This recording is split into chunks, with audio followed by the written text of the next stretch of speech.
Welcome to Optimal Living Starts Here. I am Versandra Kennebrew, your host, and I welcome you to our show that empowers veterans and their family members to live healthy, happy lives. That's what we're all about. And today I have a very special guest that is joining me, and she has a story that you're definitely going to want to hear.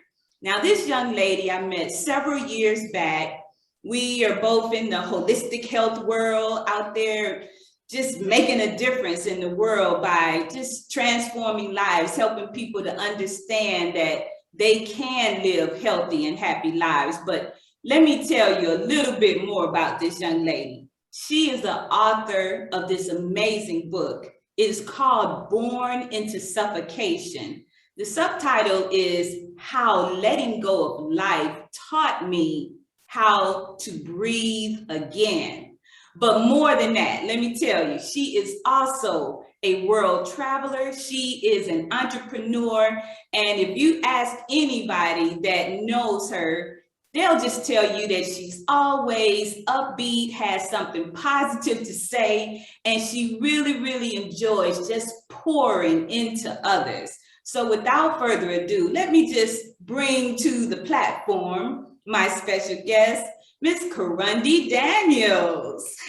What's up, Karundi?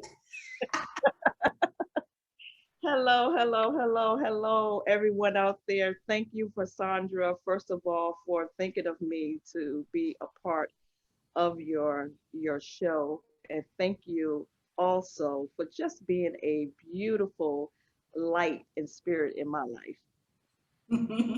That is such a ditto type statement that you made. Ditto.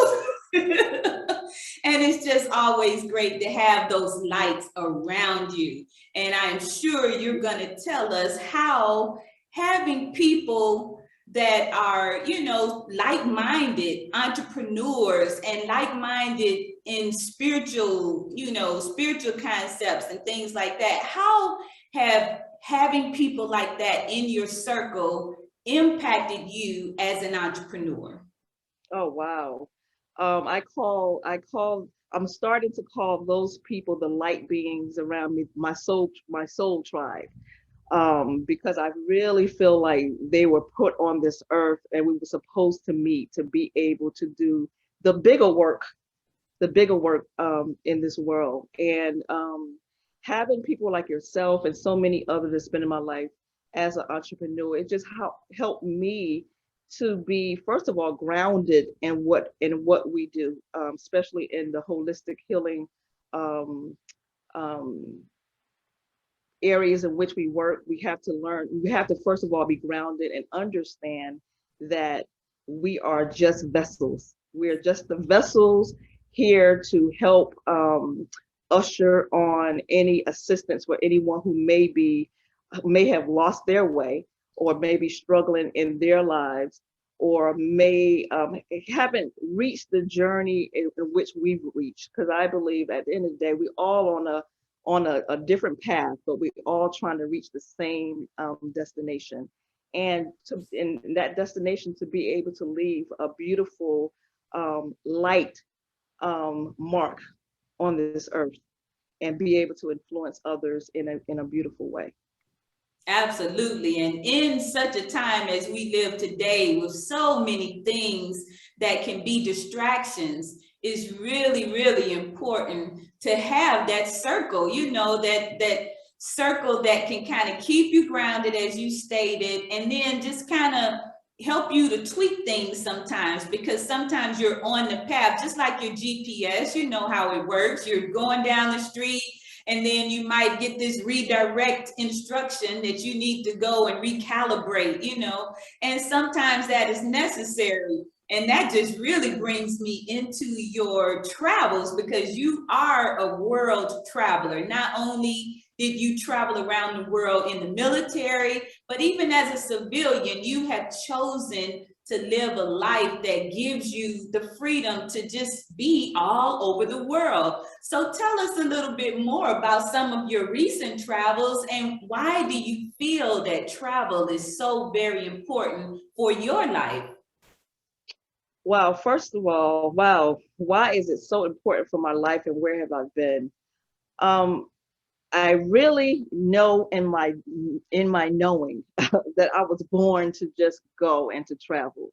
It's funny. When my father named me Karundi, and the three words, the word in the middle is run. I'm always on the go, always running. But the main thing is I've always wanted to travel, and the military did a part of that. But once I retired and became civilian, as we call it, and I wanted to see the world in a different way. I wanted to see the world in a way that I can really connect with different types of people, different culture of people, different mindsets of people. I didn't want to just see people that looked like myself or thought like I thought or saw things the way I saw things. I wanted to see people who had different perspectives because I believe we're like a garden with different flowers and we really have to understand other people and really also to help understand ourselves, you know. Yes. That is how I believe for myself that I can grow and blossom into a beautiful flower as well when I can really look at others. So um, just in 2019, I decided to take a world tour around the world, starting from South America, going through Asia, hitting Europe and ending in Africa.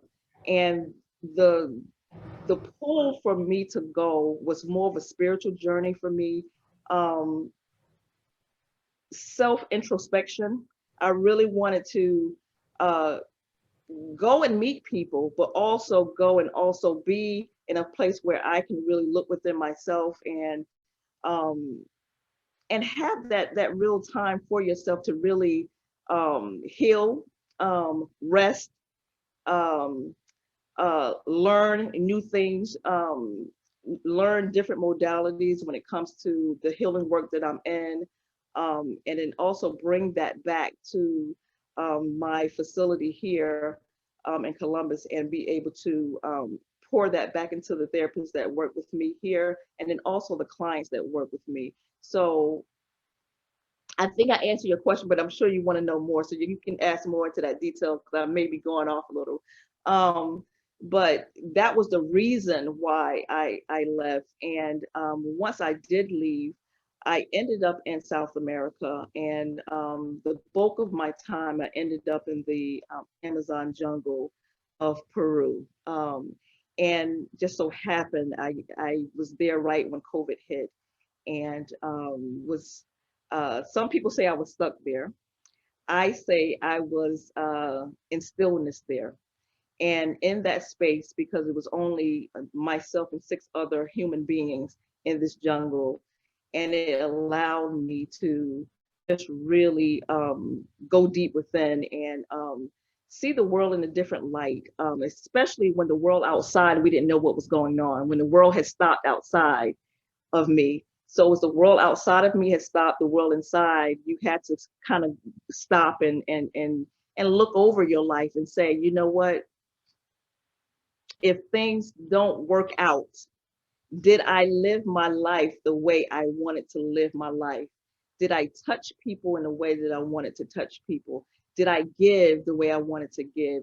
Did I receive the way I wanted to receive? And that's a big one. And that was a big one for me because you know, in this line we always say we're givers, but we don't know how to really open up and receive. And it's a cycle that we need to that I know I needed to learn to open up and receive the love that was out there for me to have. I feel you on that. We as givers tend to just give out. And I just remember you, as you were stating that, it reminded me of a time several years back when you were doing the series of workshops, and it was called Allow Me to Pour Into You. I think Yes. it's what it was. And I just remember, even though I was in Atlanta at the time, I remember always looking online and on your website and on Facebook, and just seeing all of the amazing sisters that you were pouring into. And it always made me wonder, how in the world does she do it all? Because I knew that you were a business owner. I knew that you were into various things, but I'm like, but she finds the time to pour into so many. And as you think about that, you have to really recognize, well, as you pour, there's a yogi saying that, you should drink as you pour so that you are being filled as well, and that you are never left thirsty. And so that's basically what you're talking about, is that as givers, we have to make sure we receive. And you helped me to receive just a week ago, maybe not even that much, on a day that I was feeling very depleted. And I was just so pleased to come into your spa and to have you, not one of the practitioners that works there, although they're dynamic. I wanted you. And I was so happy that you were able to lay hands on my body and make me feel renewed. So I am grateful, so grateful for having you in my life and being able to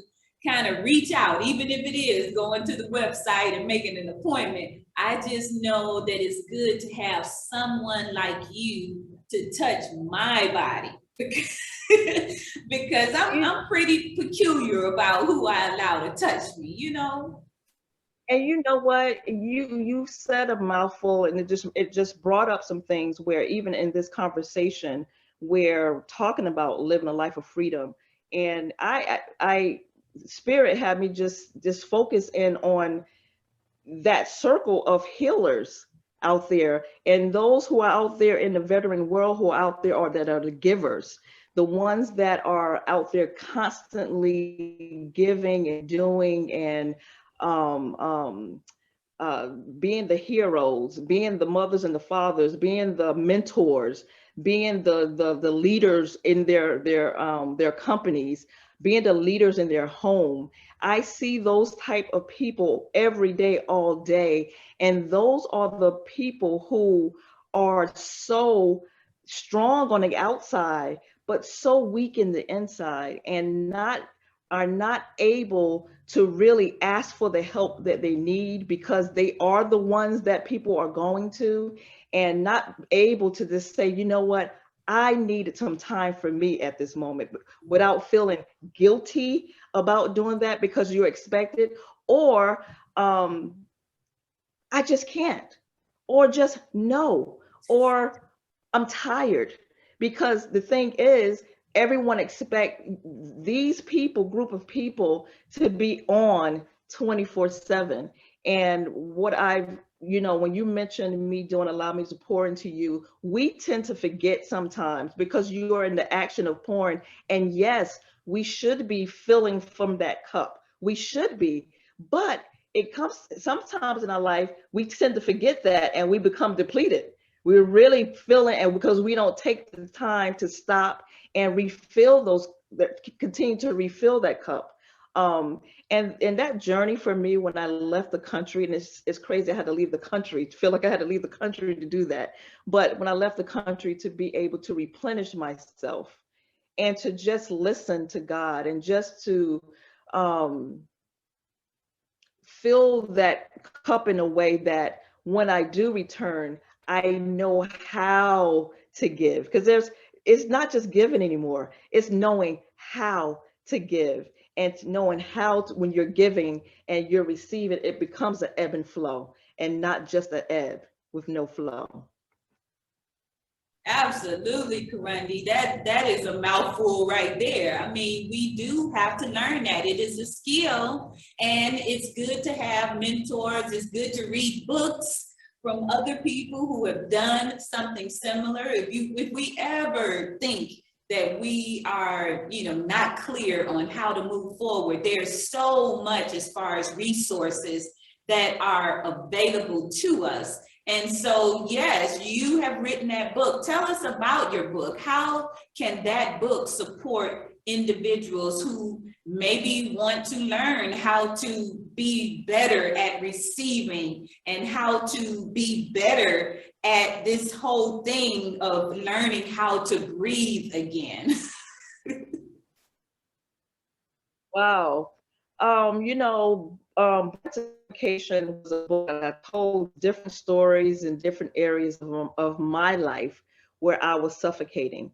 And I wanted to make the book very simple for you to really be able to put your finger on it. So I broke the word suffocate down into an acronym so you can kind of identify where you are in your life as you're reading the book. And that suffocates, as for stuck, stuck in your life somewhere, you for being just unforgiving, untrusting, can't trust, finding fault. And you go through the whole acronym of suffocate. But after you read that, I also bring you around in the book to tell you, how do we breathe? How do we come from that suffocating state to breathing? And I broke the word breath down into an acronym as well. Being able to let go control, releasing these negativities and toxic people in your life, asking, number A for in breath, asking for help.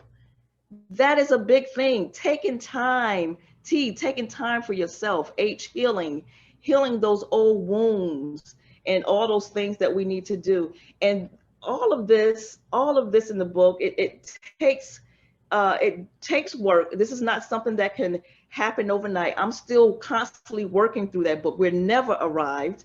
We're never at the top of the hill, because in life, once you get to the top of the hill, is another lesson, and you fall back down again, and you have to come back up. But you do graduate. So reading the book would definitely help you get started on to identify where you may be in your life, and what things that I can do to help move forward. Definitely can be found on Amazon to read that book and to read it, but also always can reach out to me, and I can help coach you through some of those steps and born into suffocation. And when I tell you,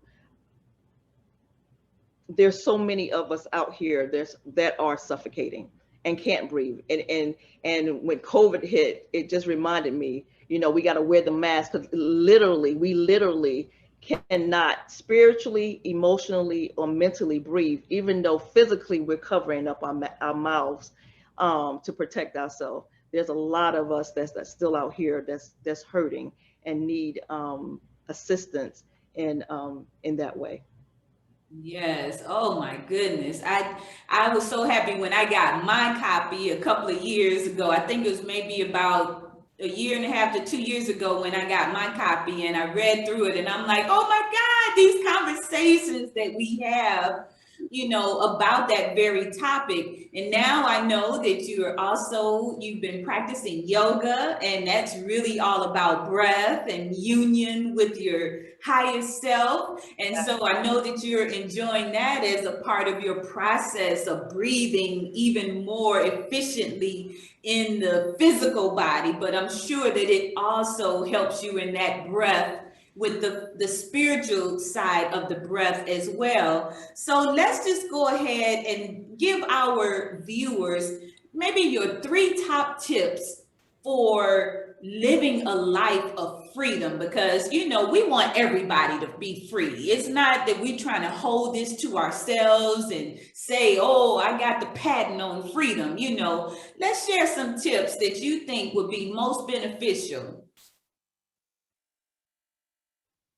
Well, I think number one for me, living of life is getting yourself. Number one, stopping and really getting to know who you are, what you want, what you need in this life. How can you move forward in the most healthiest way possible? How can you get to that place of happiness and joy in your life? So when you know those things, being able to navigate um, navigate your path to get you there. You get what I mean? So Right. number one is about really knowing who you are and what you want. A lot of times we don't know what we want in our life. We don't know who we are because we've lived a life of many titles. I would put it back on myself: entrepreneur, mother, wife, all those things, and every other type of title. But who was I deep down inside? Yes. Who was the little girl that was still crying and wanted to find that joy that she was missing? So that's number one. I really believe first is connecting to yourself. And number two, once you have found, once you have gotten to that place where you can sit still with yourself and just really get to know yourself, listening to what's the next thing you need to do, listening to yourself, moving forward, and having the courage to be able to walk that path. That's a hard thing for a lot of us to do, is to walk a path, because a path that we know is good for ourselves, because it may hurt mama's feelings, or it may hurt the kids' feelings, or it may hurt society, because you may end up going in ways, in areas where people may not understand, and we want to be understood all the time. So being able to walk a path with being courageous to walk in, being able to do that, and wake up every morning knowing that if you left this world today, that you had no regrets, that you had no regrets at all. Sandra, you still there? Look like we're frozen. Yes, I'm here. Okay. I want to make sure I wasn't just talking to myself. So knowing yourself, and then number two, listening to yourself. And then once you can do that, you can share yourself. You can give yourself. You can share who you are. Once you really sit in self, then you can share to the world around you, to your society, in a healthy way, in a way that you can give more of yourself without feeling stretched or pulled, or I'm gonna use those two words, stretched and pulled. Yes.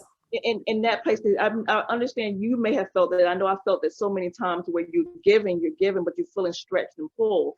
But when you're in a place of where you're really taking care of you, that self-care, when you're really listening to what you need for your life and your place, when you get to that place, then you have a place where you can set up the proper boundaries, and then you have that capacity to share yourself with full love, with the fullness of who you are. Yes. The fullness. Yes. So the people that is receiving it, oh my gosh, they receive it 10 times fold. They receive that joy and that inspiration 10 times fold, because you're not coming from a depleted place, or you're not coming from a place of having to, but you're coming from a place that you get to. I get to share my life with you. I get to I just love hugging. So just bringing in those groups of people and bringing them close to your heart space, and loving on them, because you're in a happy, you're in a healthy space. And I hope I explained myself. Oh, yes. I feel you. Well, our time is coming to a close, but I do want you to share with our audience how they can connect with you, because I'm sure that after you share these amazing nuggets, that they're going to want to reach out and have you either as a coach, as, just a support, or whatever it is they're looking for, because I know that you are calling to them through this, multimedia platform here. So what is the best way you would like for our viewers to reach out to you? You can find me on mostly all social medias, Facebook, Instagram, LinkedIn, I'm sorry, at I am Kurundi. And my name is on the screen, it's Kurundi on most social medias. You can find me there, or you can even, and also my email address is iamkurundi@gmail.com. Also with my facility, if there's anyone who's looking to come to Breathe Holistic Health and Wellness Spa, we're located in Columbus, Georgia. You can Google Breathe Holistic Health and it should pop right up, and find us there, find the website there. But either way, inbox me, Instagram, DM me on Instagram, however you want. I would love to share more with you. And if you're definitely feeling like you're in a place of struggle and you just don't know what your path is, who I am, which way I should go, where to even start. You know, you hear that a lot. I don't know where to start. I would love to sit and have a conversation with you. Absolutely. Well, I thank you so much, Kurundi, for sharing with our viewers, sharing with me, and just being such an amazing light in the world. And to our viewers, for this episode, we have come to an end, but I want you to know that optimal living does start here. And where is here? Right here. It starts within your own heart space. And we are so happy that you have joined us in this episode. Peace and love to you all.